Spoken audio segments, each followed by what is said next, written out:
reconhecimento facial é uma tecnologia que ainda pode soar como coisa de ficção científica, mas na verdade ela já está aí, está sendo usada em setor de segurança, no varejo, até mesmo em hotelaria. E para falar um pouco sobre isso, a gente está aqui com o Cristiano Blanes, ele é gerente de soluções da NEC, que é uma multinacional japonesa que também atua nessa área de reconhecimento facial. Cristiano, obrigado por estar aqui com a gente. Obrigado a vocês, a oportunidade de participar. Antes de falar qualquer coisa, eu queria dimensionar um pouco essa questão da tecnologia de reconhecimento facial aqui no Brasil, né? Eu, como cidadão brasileiro, se eu saio na rua, qual que é a chance de, no meu dia a dia, ter alguma interface de reconhecimento facial que em algum lugar vai interagir comigo? Na verdade, eu não diria nem colocar o pé na rua. Na verdade, hoje a grande maioria dos prédios, por exemplo, já existem câmeras de vigilância, né?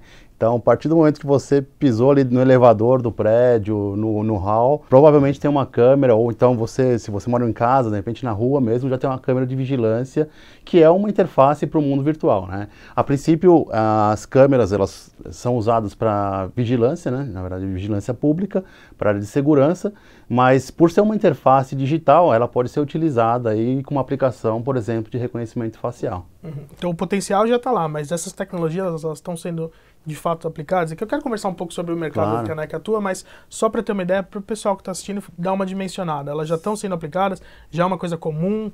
Como que você pode... Já, na verdade, assim, existem muitos estudos, né? Claro que envolve uma atualização do parque de câmeras, porque ela precisa de uma qualidade um pouco melhor. A grande maioria das câmeras de vigilância, na verdade, elas são câmeras antigas, então ela precisa passar por uma renovação. Mas todo o estudo e aplicações voltadas para reconhecimento, principalmente uma aplicação que é muito rápida e assim, é um problema que é bastante grande, busca de pessoas desaparecidas, né? Por exemplo, eu tenho câmeras espalhadas por toda a cidade, né? E eu com uma lista de pessoas desaparecidas que, por exemplo, você passa num pedágio, qualquer lugar que você vai, tem uma lista de pessoas desaparecidas, né? Você poderia utilizar essa tecnologia para encontrar essas pessoas, né? Uhum. Então, esse é uma das aplicações que estão sendo estudadas pelo governo para utilização aí muito em breve. Uhum.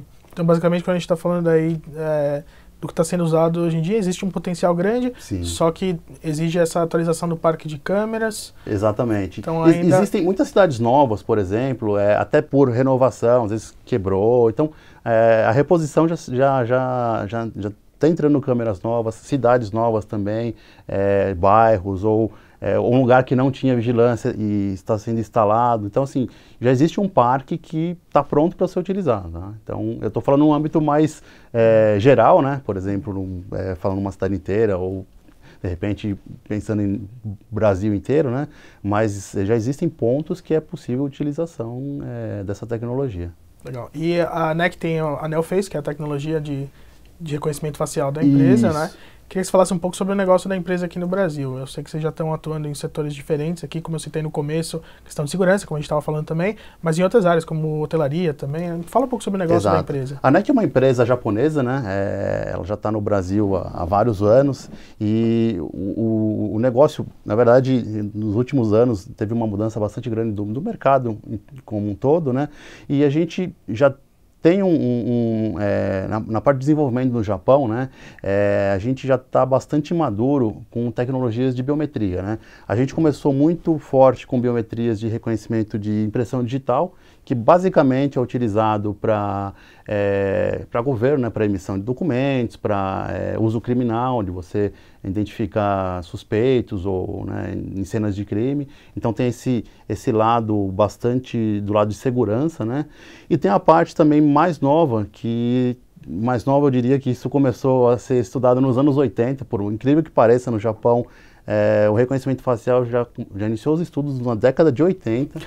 A impressão digital na década de 70, 60, 70. Então, assim, não é uma tecnologia, embora pareça muito nova para a gente, ela é uma tecnologia bastante madura, né? Então, ela chegou no mercado num grau de maturidade que já é possível utilizar aí para aplicações mais práticas, né? Além disso, a gente atua também na área de telecomunicações, que é onde a NEC é mais conhecida no Brasil, né? A gente começou muito forte na parte de PBX, de telefonia, transmissão, né?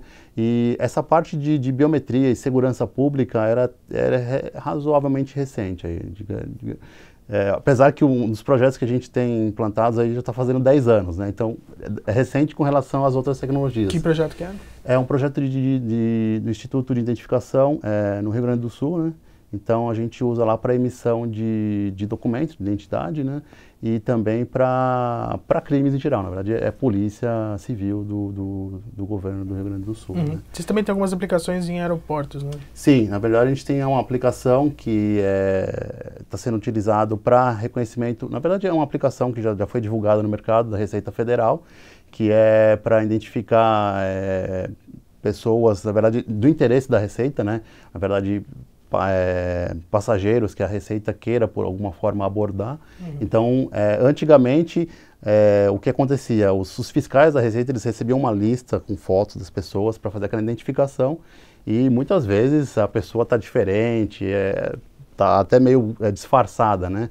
E a gente está utilizando, na verdade, a gente entrou com a tecnologia de reconhecimento, né, o NeoFace, para auxiliar a Receita nessa abordagem. Então, hoje, independente das características da pessoa, se ela está cadastrada na base e está na lista para ser identificada, ela vai ser identificada, né?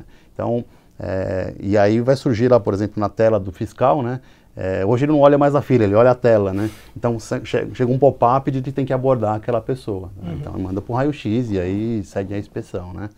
Então, e o interessante disso é que isso mostra também a velocidade do reconhecimento, porque imagina num corredor aí da alfândega, né, onde tem inúmeras pessoas passando, na verdade, quando existe esse fluxo, geralmente é um voo que chegou e geralmente o voo chega com muitos passageiros, né? Então você tem aquele tempo bastante curto de identificar essas pessoas e fazer uma abordagem, né? Então, um dos requisitos do sistema era que reconhecesse a pessoa em menos de 1 segundo. Então, e o sistema consegue reconhecer com bastante acuracidade e velocidade nesse tempo. Tá? Então, isso auxiliou bastante aí as operações da Receita Federal. Legal. Queria falar um pouco sobre as capacidades do sistema. Ele bate, ele enxerga em tempo real, pelo feed da câmera, né? Isso. Faz em menos de 1 segundo esse reconhecimento, ele bate com um banco de dados, que é o banco de dados do cliente, no caso? Na verdade, assim, no caso da Receita, é um banco de dados que ele recebe fotos, às vezes da Polícia Federal, ou mesmo da base deles, e ele usa essa foto, geralmente identificação de passaporte, são fotos que tem um padrão, um certo padrão, mas poderia funcionar com qualquer base de fotos, tá? Desde que tenha uma qualidade mínima, ele consegue fazer esse reconhecimento. Tá? E se a pessoa passar por alguma mudança, estiver usando chapéu, estiver usando óculos, ter feito alguma cirurgia plástica, vamos supor, como se, até em termos de percentual mesmo, qual que é a capacidade de acerto do sistema? Na verdade, o acerto ainda é bastante grande, a não ser que a pessoa sofreu um acidente, teve uma modificação muito drástica, né, na face. Porque o nosso sistema, ele trabalha com identificação de pontos, ele identifica mais ou menos uns 80 pontos, em média, da face, e faz uma série de cálculos e gera lá um hashzinho com o resultado desse cálculo todo, né? E na hora de comparar, ele faz uma comparação também desses pontos, ele consegue, da foto que ele tem na base, né, da imagem que ele tem na base, com a imagem que ele capturou ali, ele faz a checagem desses pontos, um a um, e aí ele consegue ter uma acuracidade bastante interessante. Uma outra forma que isso é uma implementação muito acertada que a ANEC fez, foi quando eu capturo uma foto, por exemplo, que eu coloco na minha base de dados, eu faço uma projeção 3D dessa foto. Então eu faço uma angulação tanto vertical quanto horizontal, mais ou menos 15 graus. Então, porque no ambiente real a pessoa não vai estar de frente para a câmera, né? E mesmo às vezes a própria foto da base, ela não está também totalmente alinhada. Então, com essa projeção, no movimento mesmo, a pessoa está passando por aquela câmera, a pessoa nem percebeu e já foi identificada. Então, isso garante a velocidade e a acuracidade da identificação. Mas em percentual aí, qual que é a capacidade de acerto do sistema? Mesmo com modificações? Sim. Eu diria que é coisa de 5% no máximo, porque modificações de plástica não são modificações que mudam a geometria da face, né? Pegando esses 80 pontos, mesmo com algumas modificações pequenas, né, a plástica vai esticar um pedacinho aqui, outro pedacinho ali, os pontos principais, que é a formação óssea, isso aí não é modificado. Então, as características se preservam. Tá? Então, Por isso que depende muito, às vezes, da captura. Às vezes está com pouca luminosidade, alguma coisa assim, que foi mais a captura, mas não resultado dessa plástica ou dessa alteração. O problema com óculos é um pouco maior, porque dependendo... Óculos de grau não tem problema algum, porque ele enxerga os olhos. Na verdade, a câmera, que seria o olho do sistema, ela tem que enxergar os olhos da pessoa, né? Então, às vezes, alguns óculos de sol, uma lente um pouco mais clara, ele consegue capturar. Mas lente totalmente escura é como a pessoa tivesse tapada, e realmente fica difícil de identificar uma pessoa que está com o rosto tapado, né? O principal referencial são os olhos, no caso? Não é o principal, mas é um dos grandes diferenciais, assim, dos grandes pontos de análise, tá? Porque uma coisa que, para identificar uma face, isso normalmente você até, é muito comum você identificar a face, que é 2 olhos, uma boca e um nariz, né? Até, de repente, olhando uma nuvem, tem uma coisa assim, isso aqui parece uma face, né? Porque justamente dessa característica, é olho, nariz e boca, olho e boca, né? Então, na verdade, o sistema, para fazer o recorte de uma imagem, ele primeiro identifica que aquilo é uma face. E aí, o olho é um trigger para ele conseguir identificar que aquilo é uma face, tá? Então, ainda não é somente isso, mas é um dos principais pontos de análise, quando eu vou fazer um reconhecimento. Tá? E a questão da conectividade também é um fator limitador? Aí o sistema tem que estar sempre online, ou ele consegue fazer essa análise posteriormente, bater com o banco de dados? Como é que funciona isso? Se você quer fazer uma identificação em tempo real, claro que precisa estar online, até pela agilidade de você ter uma ação com relação àquela informação, né? É um blacklist, é um whitelist, eu quero tomar uma ação com aquela identificação, tem que ser online. Mas se eu quiser fazer identificações futuras, na verdade, assim, até analisar um trecho de vídeo, fazer uma análise, eu preciso buscar tal pessoa num trecho de vídeo, eu consigo fazer isso offline sem nenhum problema, tá? O sistema, ele permite fazer esse reconhecimento. Na verdade, é um sistema de reconhecimento, independente se a aplicação dele é online ou offline, tá? Então, eu tenho possibilidade de trabalhar nos dois modos, tá? E você falou, é uma tecnologia que já tem 30 anos aí, consegue fazer uma detecção do rosto de uma pessoa em menos de um segundo, mas a gente também conversou sobre esses pontos ainda que não dependem dos olhos, para acertar, no caso do óculos escuro. Quais pontos ainda são desafios que essa tecnologia pode ser melhorada ainda nos próximos anos? O que a gente vê em avanço na questão de reconhecimento facial? Eu acho que o ponto dos obstáculos, né, de repente a pessoa está usando um boné que faz muita sombra, e até olho nu você teria muita dificuldade em identificar a pessoa. Na verdade, a tecnologia das câmeras também, ela tem avançado bastante, né? Existem câmeras que têm compensação de luz de fundo, então tem uma série de recursos, né, que já existem nas câmeras de CFTV, né, que é um pouquinho diferente de câmera de filmagem. É uma câmera que tem que ter um custo mais baixo, tem um sensor menor. Então essa tecnologia, né, já está chegando nesse mercado. Então, basicamente é na captura dessa informação, de trazer uma informação melhor, digamos assim, mais clara, né? Por exemplo, eu já vi alguns testes de câmera que usa infravermelho, mas não infravermelho de uma forma de investigação. Seria uma câmera de uso comercial mesmo, que ela tem uma característica de usar infravermelho e, por exemplo, a pessoa até com máscara, ele consegue identificar a face da pessoa por inteiro, né? Então, exatamente isso está vindo para o lado dos dispositivos que fazem a captura dessa imagem, tá? Agora, a gente falando sobre isso, dá para levantar N cenários distópicos aí, de preocupação com privacidade, e eu queria conversar um pouco sobre isso, né? Quando a gente fala de questão de segurança, essa tecnologia sendo usada num aeroporto, claro que é compreensível, acho que todo mundo aceitaria isso como normal. Mas quando a gente imagina o uso dessa tecnologia, por exemplo, para marketing, acho que é um território um pouco mais complexo, né? Eu, por exemplo, sou uma pessoa que não gostaria que tivesse um sistema desse interagindo comigo sem minha autorização, né? Entrar numa loja e fazer um reconhecimento facial para tentar fazer uma ação de marketing comigo sem eu ter concordado com isso anteriormente, né? Correto. Você vê uma questão de desafio desse ponto de vista para o uso dessas tecnologias? A gente vai precisar de uma regulamentação sobre isso? Queria que você falasse um pouco sobre isso. Hoje eu posso te dizer que a regulamentação protege, né? Protege o cidadão com relação ao uso de imagens, né? Enquanto não tiver um consentimento da pessoa, eu não posso usar aquela imagem para fazer qualquer ação. Então, assim, claro que eu imagino que isso tem que melhorar um pouco, porque como é uma tecnologia que está no mercado, que está sendo implantada há pouco tempo, né? Então, imagino que a legislação tem que se adaptar a esse tipo de coisa. Claro que, como você comentou, né, a parte de segurança, acho que todo mundo realmente gostaria que isso acontecesse, mas tem a privacidade do cidadão, né? Então, hoje, o cidadão está protegido, né? Tanto é que sistemas, esse tipo de sistema, existem muitos testes e até ele não está tão efetivo por causa da legislação mesmo, né? Por exemplo, eu teria a condição de usar isso dentro de um shopping, dentro de um banco, mas isso ainda tem uma barreira da legislação que não permite que eu faça o uso, principalmente de pessoas que não autorizaram o uso dessa imagem, tá? Então, por exemplo, uma aplicação comercial onde você é cliente de uma loja e e essa loja tem o objetivo de identificar se essa pessoa é VIP ou não, você teria que assinar um termo ou concordar com o uso da sua imagem para aquele objetivo, né? Então, existe essa barreira ainda, existe, né? É um desafio.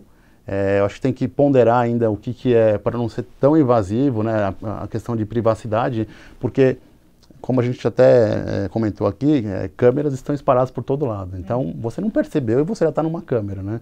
Então, como é que vai ser usada essa imagem? Então, hoje a legislação ela não permite o uso dessa imagem para fazer nenhuma ação com ela, né? Existem alguns sistemas, inclusive a ANEC tem alguns sistemas que seria mais da parte de estatística, que ela consegue identificar, por exemplo, ele identifica o gênero da pessoa, identifica a idade, mais ou menos uma idade aproximada, com uma variação de 2, 3 anos, né, que é a margem de segurança, e o tempo de permanência da pessoa naquele ponto, né. E isso aqui, ele faz essa identificação, mas ele não guarda nenhuma informação, a não ser a informação do gênero, metadado, né? E metadado, exatamente. Então isso não classifica uma pessoa, quer dizer, a sua integridade ainda continua preservada, tá? Mas além dessa questão regulatória, eu imagino também que vai ser um desafio de segurança do ponto de vista da segurança dos sistemas mesmo, né? Quando a gente tem mais câmeras conectadas, a gente até ouve falar de câmeras conectadas que estão sendo hackeadas, isso acontece direto. Tem até câmeras que vêm de fábrica com opções de segurança muito básicas, e o usuário às vezes não faz ideia de que a câmera tem um IP, que a câmera pode ser acessada. Sim. A partir do momento que esse tipo de tecnologia vai ser embarcada nesses dispositivos, ela também cria um risco do ponto de vista de segurança mesmo, essa câmera ser hackeada e poder usando um sistema da ANEC, vamos supor, conseguir acesso ao reconhecimento facial de quem está ali e nem quem está usando a câmera sabe disso. Como vocês enfrentam essa questão?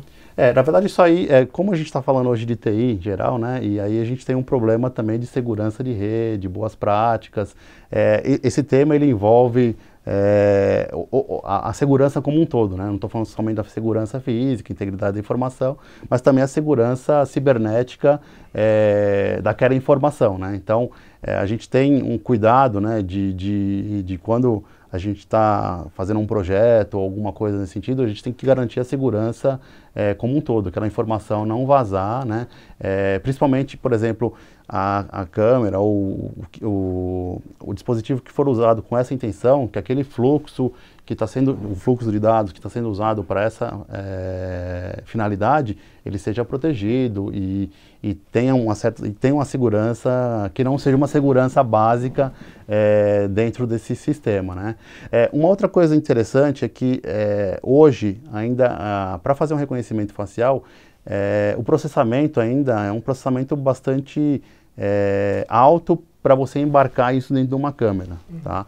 Então, hoje toda análise ele é feita num back-end, por exemplo.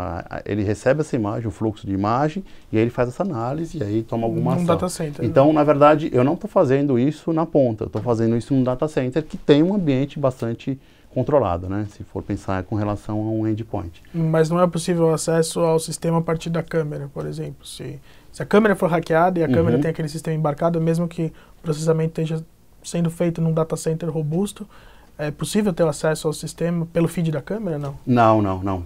Existe uma proteção aí, então, na verdade, tem todo um cuidado de segurança de você não conseguir acessar essa informação a partir de num streaming de câmera. Eu teria que hackear o data center. Né? Exatamente. E aí entra num outro problema ou numa outra questão. Né? Uhum.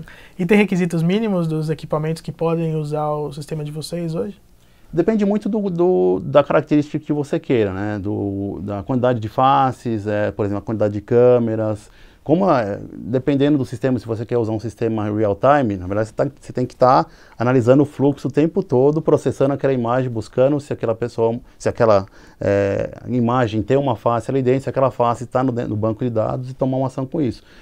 Se eu estou num ambiente congestionado, por exemplo, um ambiente que tem muitas faces, exige um processamento maior. Se eu estou num ambiente mais contido, que tem um fluxo menor de pessoas, então eu tenho um requisito de hardware menor. Então depende muito da aplicação. Então a gente está falando aí desde máquinas bastante simples, né? Hoje praticamente todo servidor já consegue usar o processamento para esse fim, né, de fazer o reconhecimento, ou ambientes mais complexos, eu preciso de GPU, eu preciso de uma coisa um pouco mais robusta, porque eu tenho muita imagem e muito processamento de imagem rodando naquele sistema. Então, o céu é o limite, né? Dependendo da aplicação, eu faço um dimensionamento para atender essa aplicação. E eu conversei aqui com o Cristiano Blanes, ele é gerente de soluções da ANEC. Cristiano, obrigado pelo papo. Obrigado a vocês, agradeço a oportunidade. Valeu.